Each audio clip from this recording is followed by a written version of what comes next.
अवधूत चिंतन श्री गुरुदेव दत्त श्री स्वामी समर्थ. माझ्या चॅनलमध्ये तुमचं सगळ्यांचं मनापासून खूप खूप स्वागत, आभार. चला तर मग आज आपला विषय आहे होळीच्या दिवशी घरातल्या प्रत्येक व्यक्तीने काय करावे, काय करू नये. त्याचबरोबर होळीच्या दुसऱ्या दिवशी होळीच्या जी राख असते त्याचे काही खास उपाय आज ह्या व्हिडिओमध्ये आपण पाहणार आहोत. व्हिडिओ स्किप करू नका, पूर्ण पहा. नवीन आला असाल तर एकदा चॅनलला सबस्क्राईब करून लाईक करा.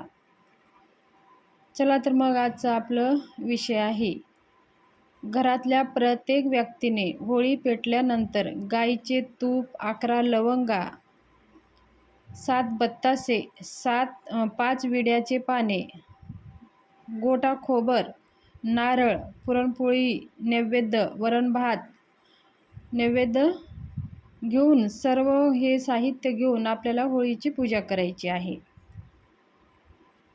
11 प्रदक्षिणा मारल्यानंतर गोटा खोबर, नारळ, तूप, नैवेद्य हे होळीला दाखवायचं आहे आणि प्रार्थना करायची आहे. ह्यामुळे घरामध्ये सुख समृद्धी वाढते आणि कष्ट दूर होतात.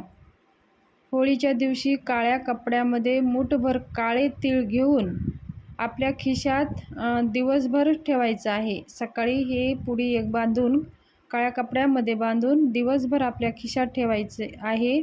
रात्री होळी पेटवल्यानंतर ती होळीमध्ये टाकून द्यायचं आहे. असे केल्याने आपलं जे काही त्रास आहे ते निघून जातो. 7 गोमती चक्र घेऊन प्रार्थना करा आणि शत्रू माझ्या जीवनातील कोणतेही बाधा टाकू नये, अशी मनातील सर्व कामे व्यवस्थित होऊ दे, अशी प्रार्थना करून ते गोमती चक्र होळीत टाकून द्यावी. होळीच्या दुसऱ्या दिवशी जी काही राख आहे, होळीची जी काही राख आहे ती राख दुसऱ्या दिवशी घरी घेऊन यायची आहे. त्याच्यात थोडंसं मीठ व राई मिक्स करून घरात आणि जवळ एका पुडीमध्ये बांधून नेहमी ठेवायचं आहे. असे केल्याने भूत, प्रेत, नजरदोष, कर्णीबाधा याच्यापासून संरक्षण होते. होळीच्या दिवशीपासून रोज 40 दिवस आपल्याला बजरंग बाणाचे रोज 3 पाठ करायचे आहेत. असे केल्याने सुद्धा आपली मनोकामना पूर्ण होते. होळीच्या दिवशी संध्याकाळी शंकराला 21 गोमती चक्र अर्पण करायचे आहे. असे केल्याने व्यापार आणि नोकरीमध्ये उन्नती होते, व्यापारात वृद्धी होते. ग्रहदोष जाण्यासाठी, नवग्रह दोष जाण्यासाठी होळीच्या दिवशी खास उपाय करायचे आहेत. होळीची राख घेऊन ती आपल्या अंगाला लावून स्नान करायचं आहे. दुसऱ्या दिवशी होळीची राख घेऊन आपल्या अंगाला लावून स्नान करायचं आहे आणि शिवलिंगाला भस्म म्हणून ती राख शिवलिंगाला अर्पण लावून अभिषेक करायचा आहे. आणि घरी चौमुखी दिवा लावायचा आहे आणि सर्व देवांची पूजा करायची आहे. यामुळे घरातील बाधा निवारण होते. राहू दोष असेल तर एक नारळाचा गोटा घेऊन त्यात गोड तेल भरून थोडा गूळ टाकून ते नारळ अंगावरून उतरून 7 वेळा उतरून होळीत टाकून द्यावे. असे केल्याने वर्षभर राहूचा त्रास, दोष निघून जातो आणि सर्व अडथळे दूर होतात. जर नेहमीही धनहानी होत असेल, पैसा टिकत नसेल,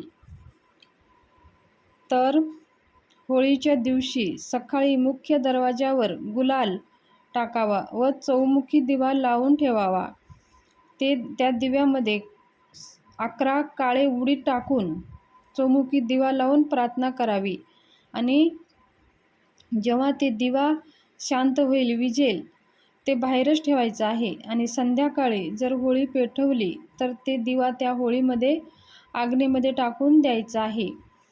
ही उपाय श्रद्धेने केल्याने आपल्या ज्या काही वाईट शक्ती, वाईट नकारात्मकता आहे ती सगळी जळून जाते आणि आपल्या घरामध्ये सुख समृद्धी आणि घरात आनंदाचं वातावरण राहते आणि आपली प्रगती होते. जर आपल्या नेहमी दुर्घटना, संकटे फार होत असतील, दुर्घटना होत असेल, फार संकटे आपल्यावरती येत असतील, तर होळीच्या दिवशी 5 लाल मुंज्या आणि 5 काळ्या गुंज्या, लाल गुंज आणि काळे गुंज व 1 नारळ घेऊन होळीला 11 प्रदक्षिणा मारून नंतर ते सर्व गुंज व नारळ होळीत टाकून द्यायचं आहे आणि डोक्यावर उतरून टाकून द्यायचं आहे. असे केल्याने सुद्धा आपल्यावर जे काही संकटे, दुर्घटना येत आहेत त्यापासून आपलं संरक्षण होते. समजा आपल्या जर मुलांच्या लग्नामध्ये विलंब होत असेल, उशीर होत असेल, तर ह्या दिवशी, होळीच्या दिवशी आपल्याला दिवसभरामध्ये एकदा आपल्याला 2 विड्याचे पानं, 1 अख्खी सुपारी, 1 हळकुंड घेऊन शिवमंदिरात जाऊन शिवलिंगाला अर्पण करायचं आहे आणि प्रार्थना करायची आहे की आपलं लवकरात लवकर योग्य जोडीदार मिळावं आणि विनंती करून यायची आहे. आणि तेच उपाय दुसऱ्या दिवशी धुलीवंदनाच्या दिवशीसुद्धा तेच उपाय आपल्याला करायचा आहे. 2 विड्याचे पानं, 1 अख्खी सुपारी आणि 1 हळकुंब नेऊन भगवान शंकराच्या मंदिरात अर्पण करून भगवान शंकराला विनंती करून आपलं लवकरात लवकर विवाह योग यावं आणि योग्य जोडीदार आपल्याला मिळावं म्हणून भगवान शंकराला विनंती करून यायचं आहे.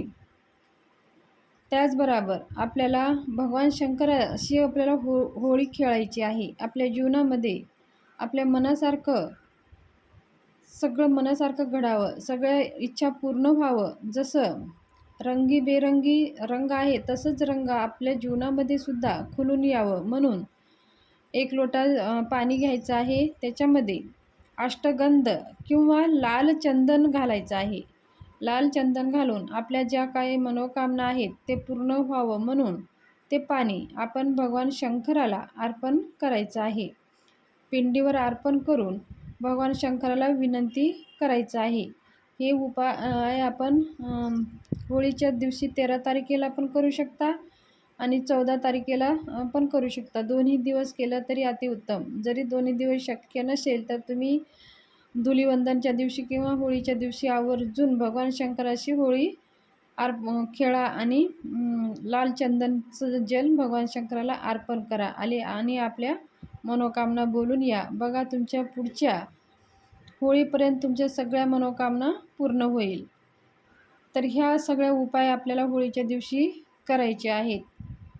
तर ही होळीविषयी माहिती तुमच्याशी शेअर करायची होती. माहिती कशी वाटली? जर माहिती योग्य आवडली असेल तर माझ्या चॅनलला सबस्क्राईब, लाईक करून बेल आयकॉनचं बटन प्रेस करा. म्हणजे अशीच नवनवीन माहिती मी तुमच्यासाठी घेऊन येत असते ते सगळ्यांच्या अगोदर तुमच्यापर्यंत पोहोचेल. आणि माहिती आवडली असेल तर हा व्हिडिओ सगळ्यांना ग्रुपमध्ये शेअर करा म्हणजे सगळ्यांना माहिती कळेल होळीच्या दिवशी काय करावे. धन्यवाद. शुभ दिवस जावो. श्री स्वामी समर्थ.